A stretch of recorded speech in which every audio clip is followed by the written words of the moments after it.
Essa mulher foi examinada por criaturas de outro mundo enquanto dormia. Olá, pessoal! Naquela época em que as noites pareciam mais longas e o silêncio das casas escondia coisas que ninguém ousava nomear, uma mulher chamada Susan começou a viver algo que transformaria completamente a sua noção de realidade. Era o final dos anos 80, mais precisamente o inverno de 1987, quando os campos congelados do interior de Vermont se tornavam ainda mais solitários e a escuridão se adensava cedo sobre as janelas embaçadas das casas de madeira afastadas. Susan era bibliotecária. Morava sozinha numa construção simples e antiga, cercada por pinheiros altos e uma cerca de tábuas brancas desbotadas. Sua rotina era marcada pelo silêncio, pela leitura e por uma solidão que ela mesma havia escolhido. Mas naquela noite específica, tudo mudou de forma irreversível quando ela acordou com a nítida sensação de que não estava mais sozinha. O primeiro sinal foi quase imperceptível. Um som leve de passos sobre o assoalho de madeira, como se pés descalços e cuidadosos caminhassem entre os móveis. Eram 3h17 da madrugada, segundo o velho relógio digital ao lado da cama. A cortina fina deixava passar a luz da lua, que delineava 3 figuras imóveis ao lado do colchão. Susan sentiu o coração acelerar, mas não conseguiu mover um músculo sequer. O corpo permanecia imóvel, como se todo o seu sistema nervoso estivesse suspenso. As criaturas pareciam femininas, altas e muito magras, com pele pálida, quase translúcida e olhos grandes, escuros e úmidos que não piscavam. Nenhuma delas dizia palavra alguma, apenas observavam. A mais próxima inclinou levemente a cabeça, emitindo um som contínuo, suave e grave, semelhante a um zumbido metálico distante. Era uma presença fria, metódica, que não transmitia nem ameaça, nem conforto. Em um instante quase impossível de medir, uma luz azulada começou a preencher o quarto, vinda de uma fonte invisível. O colchão tremeu suavemente e o corpo de Susan flutuou cerca de 30 centímetros acima da cama. Não havia dor, nem terror imediato. Apenas a sensação estranha de que algo muito além da compreensão humana estava em curso. A vibração era constante e a própria cama parecia estar sendo atravessada por ondas invisíveis. As criaturas se aproximaram em silêncio. Seus movimentos eram lentos, quase coreografados, sem ruídos ou hesitações. Uma delas colocou a mão sobre o abdômen de Susan e da pele translúcida emanou uma claridade branca intensa, que não iluminava o ambiente, mas penetrava em seu corpo como um feixe que atravessa matéria viva. A sensação era de pressão, não de invasão, como se algo interno estivesse sendo examinado ou levemente alterado. Em meio a esse processo, o ambiente inteiro pareceu ser sugado para um silêncio absoluto. Nenhum som, nenhum ruído externo, nem mesmo a própria respiração. Era um vazio sonoro total, como se o mundo ao redor tivesse sido desligado. Quando a luz desapareceu, Susan caiu de volta sobre o colchão e a vibração cessou imediatamente. As 3 entidades permaneceram imóveis por alguns segundos, depois recuaram juntas, virando-se e atravessando a porta trancada do quarto sem qualquer impacto, como se a madeira simplesmente não estivesse ali.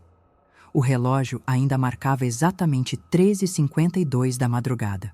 Ela permaneceu deitada, acordada, sem conseguir emitir qualquer palavra ou som, com os olhos fixos no teto e o corpo ainda anestesiado. Foi apenas quando os primeiros raios do sol entraram pela janela que Susan finalmente conseguiu se mover. Pela manhã, ao levantar-se com dificuldade, notou algo incomum. No abdômen, havia 3 pequenas marcas circulares, dispostas em forma de triângulo, como se tivessem sido cauterizadas com precisão cirúrgica. A pele ao redor estava intacta, sem sinais de irritação.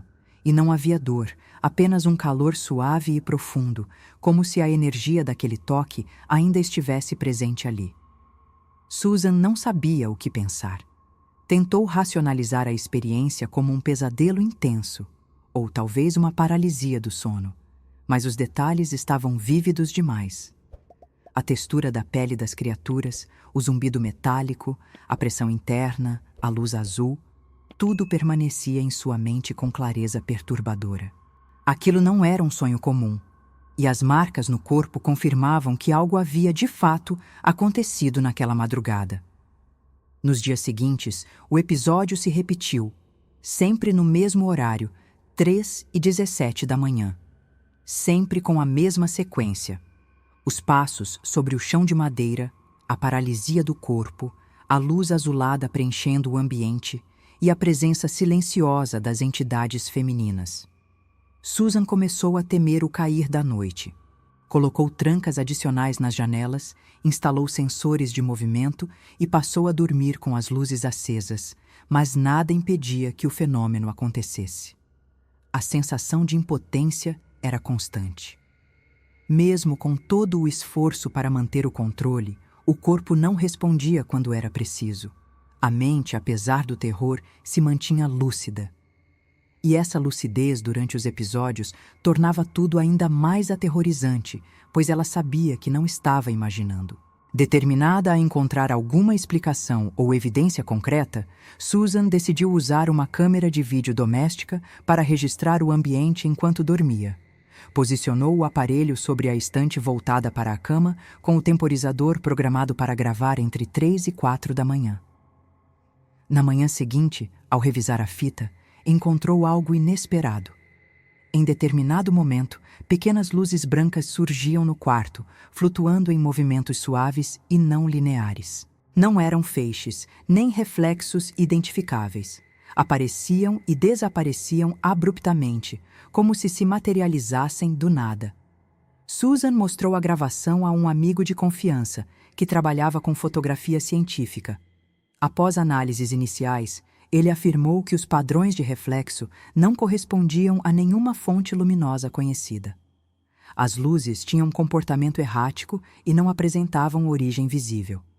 Naquela mesma semana, o medo atingiu um novo nível. Mesmo dormindo com todas as lâmpadas acesas, Susan acordou em meio à madrugada com um som metálico vindo da sala. O barulho era suave, mas muito definido, como se algo de vidro tivesse sido pousado com cuidado sobre uma superfície metálica.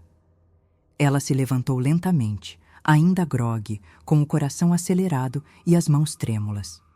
Ao abrir a porta do quarto, se deparou com uma cena que a faria duvidar para sempre dos limites entre o real e o impossível. Duas das entidades femininas estavam de pé no corredor, iluminadas por uma luz azul intensa que parecia emanar de dentro dos próprios corpos. Uma delas segurava um objeto translúcido, parecido com um recipiente cilíndrico, contendo um líquido leitoso e denso. A outra, parada ao lado, observava Susan com uma expressão quase humana, mas completamente desprovida de emoção. Antes que ela pudesse reagir, a visão escureceu subitamente. Não houve desmaio, nem perda gradual de consciência. Foi como se o mundo inteiro tivesse sido apagado com um interruptor invisível. Susan acordou horas depois, desorientada, deitada sobre o sofá da sala.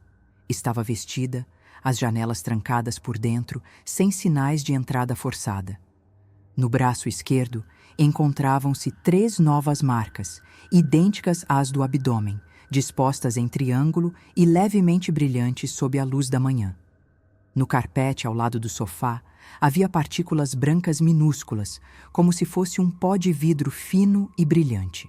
Ela tentou coletá-las com cuidado, mas notou que começavam a desaparecer à medida que eram expostas à luz solar direta, como se fossem feitas de algum material reativo ou altamente volátil.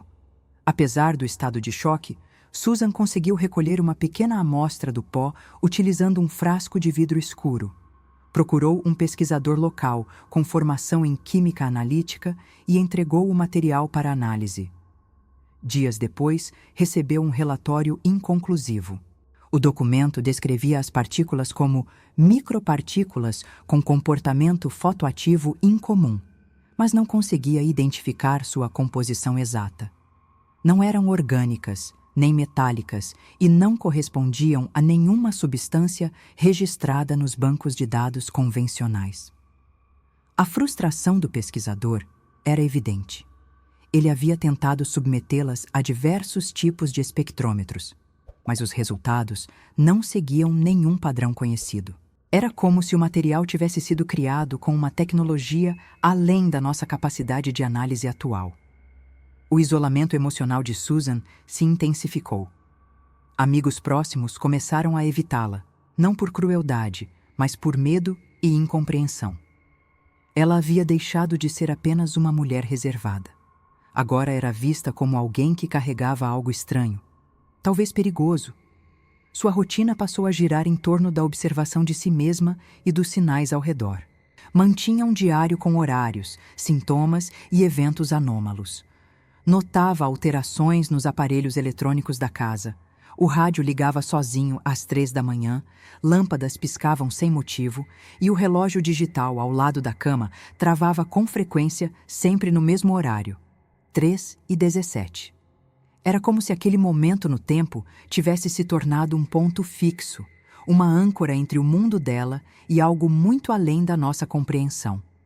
As noites passaram a ser marcadas por uma tensão quase insuportável. Susan alternava entre o desejo de entender o que estava acontecendo e a necessidade desesperada de simplesmente dormir em paz. Procurou explicações médicas e realizou diversos exames neurológicos, mas os resultados eram sempre normais. Nenhum indício de distúrbio cerebral, nenhum transtorno do sono diagnosticável. Quando mencionava as marcas no corpo, os médicos sugeriam alucinações táteis ou reações psicossomáticas. Mas ela sabia o que tinha vivido. E, no fundo, algo dentro dela também sabia que aquilo ainda não havia terminado. Ela apenas não imaginava que os eventos passariam a se manifestar também dentro dos próprios sonhos, cruzando a fronteira entre o físico e o onírico com uma naturalidade perturbadora. Nos meses seguintes, os sonhos se tornaram recorrentes. Sempre o mesmo ambiente. Um espaço completamente branco, sem janelas, sem portas e sem gravidade aparente. Susan flutuava lentamente nesse vazio, enquanto as mesmas 3 entidades femininas a observavam em silêncio. Vestiam roupas prateadas, com detalhes sutis que refletiam uma luz suave, sem origem clara.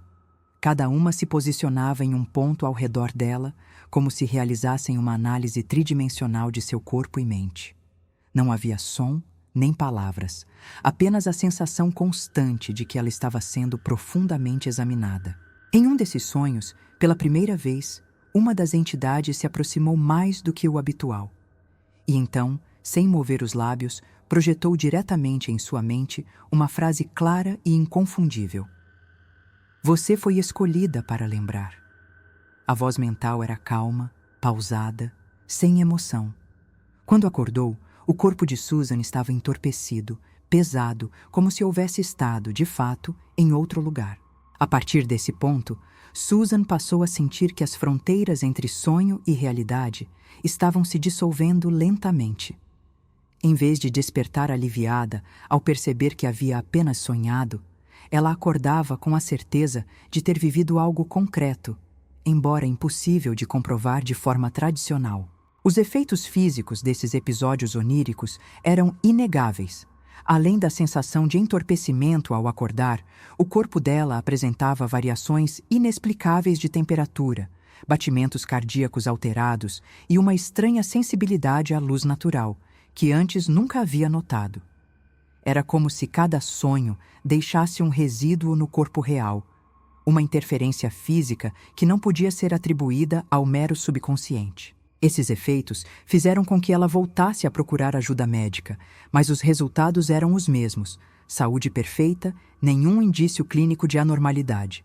Susan começou a entender que sua busca por respostas não seria encontrada nos consultórios tradicionais.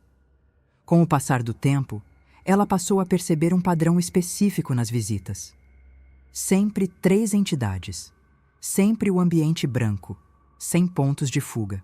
Sempre a sensação de análise, como se estivesse sendo observada não por olhos comuns, mas por algo que vasculhava camadas mais profundas do seu ser.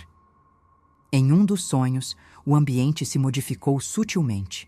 Ao fundo, apareceu uma estrutura metálica semelhante a uma mesa de operações, mas sem qualquer instrumento visível. As criaturas não emitiram sons, mas Susan sentiu que algo estava sendo transmitido diretamente para sua mente. Imagens rápidas de paisagens desconhecidas, formas geométricas complexas e fragmentos de rostos humanos que não reconhecia.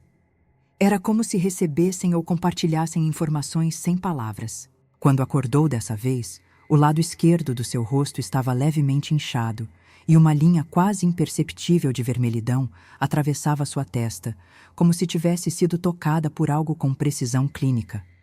Susan decidiu manter segredo sobre essa última experiência. Sabia que qualquer tentativa de relato seria considerada delírio. Ela, no entanto, começou a desconfiar que os eventos estavam se tornando mais intensos não por acaso, mas por algum tipo de progressão planejada. Começou a ler relatos de outras mulheres em fóruns de ufologia e encontros presenciais e ficou chocada ao perceber que a descrição das entidades femininas, com olhos úmidos e pele translúcida, aparecia com frequência perturbadora. Os mesmos padrões de horário, as mesmas marcas triangulares e o mesmo tipo de silêncio impessoal nas manifestações.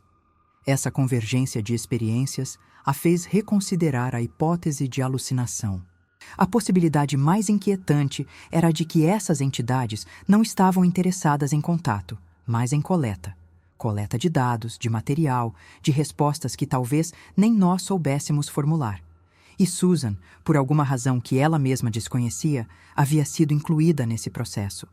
Foi apenas anos depois, já morando em outra cidade, que Susan decidiu dar uma entrevista anônima para um grupo de pesquisadores independentes. Nesse encontro, ela revelou algo que havia omitido até então. Talvez por medo, talvez por uma intuição de que ainda não era o momento certo para contar. Durante uma das experiências oníricas mais vívidas, notou que uma das entidades segurava um pequeno cilindro de aparência vítrea, com cerca de 15 centímetros, contendo uma substância avermelhada em suspensão. Ela teve a nítida impressão de que aquilo era material humano, talvez sangue ou outro fluido biológico. Ao olhar diretamente para a entidade, sentiu novamente a transmissão telepática. Equilíbrio entre espécies. A mensagem veio sem qualquer explicação, como uma afirmação definitiva. Não havia diálogo, apenas aquela sentença, carregada de significado implícito. Após essa noite, os episódios cessaram completamente. Nenhuma visita, nenhum som, nenhuma marca. O silêncio, finalmente, havia voltado, mas não trouxe alívio. O desaparecimento súbito das experiências não foi interpretado por Susan como uma vitória.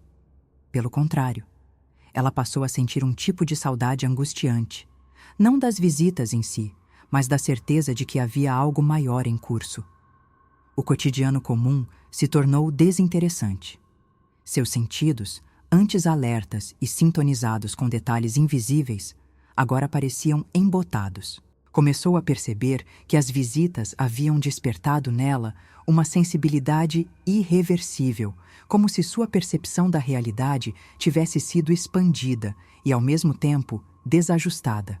Qualquer tentativa de voltar à normalidade esbarrava na sensação constante de que estava sendo observada à distância. Não com olhos físicos, mas com uma atenção que transcendia espaço e tempo. A paz, que antes vinha do isolamento, agora parecia conter um eco inquietante. Susan não sabia se havia sido libertada ou abandonada. Só sabia que o mundo já não era o mesmo. Enquanto os especialistas seguiam divididos entre explicações neurológicas e hipóteses ufológicas, Susan mantinha em casa um cofre com os registros que havia acumulado ao longo dos anos. Diários manuscritos, fotografias das marcas no corpo, amostras de tecidos que apresentavam alteração eletromagnética e cópias das análises laboratoriais do pó branco coletado no carpete. Também guardava as fitas das câmeras, agora convertidas para arquivos digitais, onde ainda era possível ver as pequenas luzes se movimentando no quarto. Alguns dos pesquisadores que tiveram acesso ao material concordaram em manter sigilo para evitar ridicularização pública.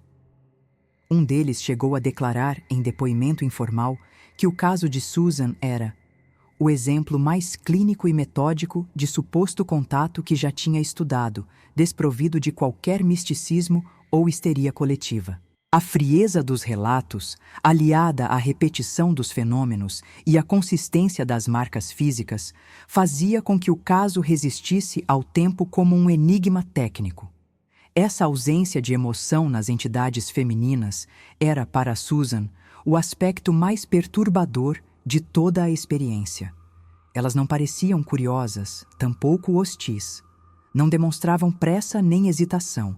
Executavam seus gestos com exatidão cirúrgica, como se seguissem um protocolo antigo, estabelecido há muito tempo. A interação era mínima, o contato visual constante. Os olhos grandes e úmidos não carregavam julgamento, mas também não ofereciam qualquer conforto. Era como ser estudada por um grupo de seres que não buscavam empatia, mas apenas dados. Uma ciência tão distante da nossa que sequer se preocupava em ser compreendida. Em nenhum momento houve dor física, mas a violação emocional era constante. Susan sentia que sua individualidade era reduzida a um organismo em observação, e isso, com o tempo, começou a corroer sua autopercepção. Quando finalmente decidiu encerrar qualquer tentativa de investigação e apenas conviver com as lembranças, Susan se deparou com um último detalhe que nunca conseguia explicar completamente. O antigo relógio digital que usava na cabeceira, aquele que marcava sempre 3h17 da manhã nos momentos de contato, havia parado definitivamente nesse horário. Mesmo com pilhas novas, mesmo após tentativas de conserto, o visor exibia sempre a mesma hora congelada. Alguns poderiam chamar de coincidência, mas para ela, aquilo simbolizava um ponto fixo no tempo, como se aquela fração de minuto estivesse eternamente conectada à memória do que havia acontecido. Um técnico em eletrônica chegou a desmontar o relógio e não encontrou nenhum defeito evidente. Aquela travagem no tempo parecia ser o vestígio mais sutil e ao mesmo tempo mais poderoso de que algo realmente havia acontecido ali. Nos últimos anos de vida, Susan raramente falava sobre o assunto. Preferia deixar que os registros falassem por ela. Quando questionada, apenas dizia que existem forças que nos observam, mas não da forma que imaginamos. Nunca quis se tornar símbolo de nada, nem alimentar teorias. Seu relato, no entanto, permaneceu nos arquivos de centros de pesquisa ufológica, citado em seminários e palestras como um dos casos mais singulares e bem documentados de suposto exame por entidades não humanas. Muitos se impressionavam não pelos elementos fantásticos do relato, mas exatamente pela ausência deles. Não havia luzes no céu, naves reluzentes ou diálogos cinematográficos. Havia apenas o método, meticuloso, repetitivo, quase burocrático, de uma presença que não vinha para convencer ninguém, mas apenas para cumprir uma função. E talvez seja justamente essa frieza que torne tudo tão real e assustador. Naquela casa isolada de Vermont, o tempo parecia ter parado. As árvores que cercavam a propriedade ainda permaneciam ali, imóveis, como se tivessem testemunhado tudo em silêncio. O relógio travado ao lado da cama seguia marcando 3h17. E mesmo anos depois, ao entrar naquele ambiente, alguns visitantes relataram uma sensação estranha no ar. Uma densidade, um frio interno que não vinha da temperatura. Talvez fosse apenas o peso das lembranças. Ou talvez, como Susan temia, aquilo nunca tivesse realmente terminado. Talvez, em algum ponto invisível entre o sono e a vigília, elas ainda estejam observando. Não para ferir, não para conversar, apenas para saber o que somos. E, por alguma razão que talvez nunca compreendamos, registrar cada pequeno detalhe da nossa existência em silêncio absoluto.